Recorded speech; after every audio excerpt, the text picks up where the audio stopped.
السلام عليكم ورحمة الله وبركاته. خذ عقيدتك جمرا تاريخنا አይተን ማለት ነው አቁመን ነበር ኢንሻአላህ። ዛሬ ደግሞ የሚቀጥለውን ደርስ እናያለን ማለት ነው። የመጀመሪያውን ክፍል ቢስሚላሂ الرحمن الرحيم በአላህ ስም በጣም አዛኝ በጣም ሩህሩህ በሆነው ማለት ነው ቅራአቴን እጀምራለሁ ማለት ነው።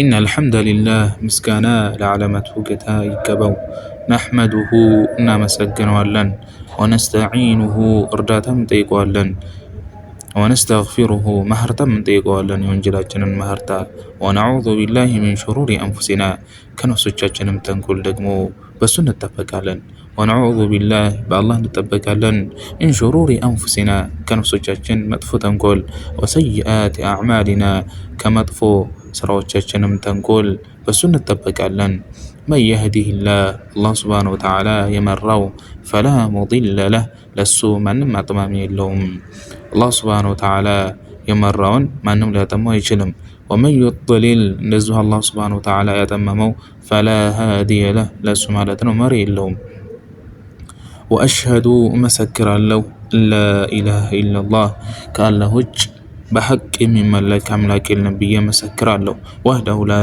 شريك له وحده ብቻውን ሲሆን لا شريك له ለሱ አጋር የሌለው ሲሆን وأشهد مسكرالله أن محمد عبده ورسوله يا الله بارينا يا الله ملكتنا مهناتشون مسكرالله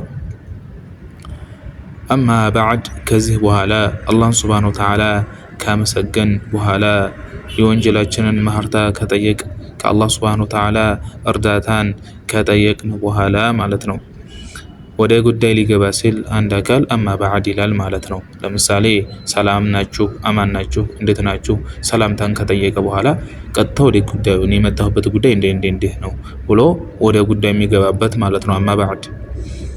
ስለዚህ فهذه አሉ ሸሁ ይሄ አስኢለቱን ጥያቄ ነው ሃመቱን አሳሳቢ ሆነ ጥያቄ ነው አሉ في العقيدة በአቂዳ ውስጥ አሳሳቢ ሆነ ጥያቄ ነው አሉ أجيب عليها በሷም ላይ ደግሞ እኮ መልስ ሰጣለሁ أجيب عليها በሷም ላይ መልስ ሰጣለሁኝ مع الذكر الدليل መልስ መስጠው ደግሞ ዝም ብዬ አይደለም ያለ ማስረጃ አይደለም مع الذكر الدليل ማስረጃን ከማውሳት ጋር ነው ያ ማስረጃ ደግሞ ከማን ነው من القرآن ከቁርአንና والحديث ከሐዲስ ነው ያ ማስረጃ ደግሞ ከቁርአንና ከሐዲስ ነው አሉ ليطمئن القارئ የሚቀራው አካል እንዲረጋጋ ليطمئن እንዲረጋጋ القارئ قارئ እንዲረጋጋ የሚያነበው የሚቀራው አካል የሚማረው የሆነ አካል እንዲረጋጋ الى صحات الجواب ወደ ትክክለኛው መልስ እንዲረጋጋ ይሄ ነገር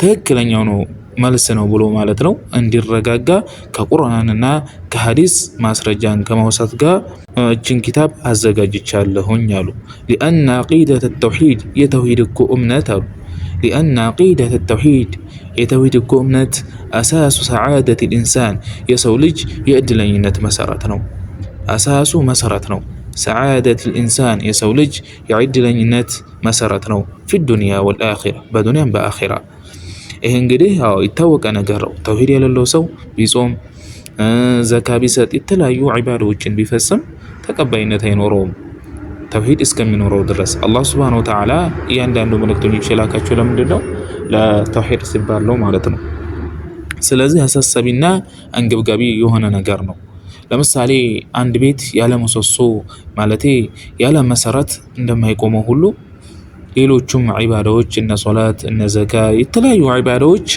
ያለ ተውሂድ ሊቆሙ አይችሉም ስለዚህ የሰው ልጅ የእድለኝነት መሰረት ነው ባጭሩ በዱንያም በአኺራም ማለት ነው አላህ Subhanahu Wa Ta'ala በዱንያም የሚወደን በአኺራም ደግሞ ትልቅ ኒዕማ ጀነት የሚወፍቀን በመተነሳ ነው ተውሂድ የተነሳ ነው ማለት ነው ምንድነው ያሉት ነብያችን ሰለላሁ ዐለይሂ ወሰለም من قال لا إله إلا الله يبتغي بذلك وجه الله በዚህ ነገር የአላህ Subhanahu Wa Ta'ala ፊት ከጅሉ لا إله إلا الله አለ دخل الجنة ነው አለ ጀነት ገባ ያ ማለት ለስሙ ሳይሆን የአላህ Subhanahu Wa Ta'ala ፊት ከጅሉ እንግዲህ የተውሂድ ትልቅነት ነው ሙሳን አለይሂ ሰላም እንደዚሁ አላህ Subhanahu Wa Ta'ala لا إله إلا الله አላቸው አንተን መዋሳበህን መዘክርብህን የሆነ ነገር አስተምሪ ብለው ሲጠይቁ አላህ እንዴ ነው አላህ Subhanahu Wa Ta'ala ያ ሙሳ ቁል ላኢላሃ ኢለላህ ላኢላሃ ኢለላህ በለው አለው።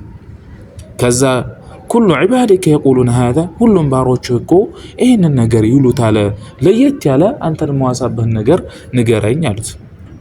ያ ሙሳ አለ ሙሳ ሆይ አለ 7 ሰማይ 7 መሬት በውስጡ የሚኖሩት ከኔ ውጭ ያሉት በአንድ ሚዛን ጆሮ ላይ ቢሆኑ ላኢላሃ ኢለላህ ደግሞ እኮ በአንድ ሚዛን ጆሮ ላይ ብትሆን ማለት ቢሂነ ላኢላሃ ኢለላህ ላኢላሃ ኢለላህ ታደፋ ነበር ብሎ አላህ ሱብሓነሁ ወተዓላ ተናግሯል። ስለዚህ የተውሂድን ትልቅነት ስለሚናገር አሳሳቢና አንገብጋቢ የሆነ ነገር ነው። ወላሂ አላህን አስአሉ እጠይቃለሁ አየንፈዐ ቢሀል ሙስሊሚን በዚህ ኪታብ ሙስሊሞችን አላህ እንዲጠቅም እጠይቀዋለሁ። አስአሉ እጠይቀዋለሁ አየንፈዐ ቢሀል ሙስሊሚን ሙስሊሞችን በሷ እንዲጠቅም ማለት ነው። አላህን እጠይቀዋለሁኝ። ወየጅዐለሃ ኻሊሰተን ሊላህ ወየጅዐለሃ እንዲያደርጋትም ደግሞ ኻሊሰተን ጥርት ያለች ሊላሂ ተዓላ ለአላህ ሱብሓነሁ ወተዓላ። እንግዲህ ኢኽላስ አስፈላጊ ነገር ነው። ይህን ነገር ላዩልኝ የስሙልኝ ከሆነ እሱም አጅር አያገኙም ማለት ነው። እኛ ስለቀራ ነው፣ እኛ ስላነበብ ነው። ግን እዛ ለአላህ ሱብሓነሁ ወተዓላ ፊት ተፈልጎ ከሆነ የተሰራው አላህ ሱብሓነሁ ወተዓላ ታላቅ እንዳን ታላቅ አጅርን ማለት ነው ይሰጣቸዋል፣ ይወፍቃቸዋል። ኢኽላስ አስፈላጊ ነው በማንኛውም ስራ ላይ። ለምሳሌ ሶደቃ ስንዋጣ ሊሆን ይችላል፣ ሶላት ስንሰግድ ሊሆን ይችላል፣ ቁርአን ስንቀራ ሊሆን ይችላል። ሰውየው ማለት ነው ቃሪ ነው እንድንባል፣ ሰጋጅ ነው እንድንባል፣ ወይም ደግሞ ቸር ነው እንድንባል ከሆነ የምንሰጠው ስራችን እዚሁ ዱንያ ላይ ይቀራል ማለት ነው። ስለዚህ ኢኽላስ ሊኖርን ይገባል። ይሄ ስራችን ተቀባይነት ይኖረው ዘንድ ዋነኛው መስፈርት ነው። ስለዚህ ለዛ ነው ለአላህ ሱብሓነሁ ወተዓላ ጥርት ያለ እንዲሆን ነቢያችን ሰለላሁ ዐለይሂ ወሰለም እኮ መን ቃለ ላኢላሃ ኢለላህ ደኸለል ጀነህ አላሉ። ያብተጊ ቢዛሊከ ወጅሀ አላህ በዚህ ነገር የአላህን ፊት እየፈለገ ምን ስላለ ኢኽላስ ስላለ። ስለዚህ ምንም አይነት ስራ ስንሰራ ኢኽላስ ሊኖረን ይገባል እላለሁኝ። ዛሬው ይሄ ይበቃናል። ወሰላሙ ዐለይኩም ወረሕመቱላሂ ወበረካቱ።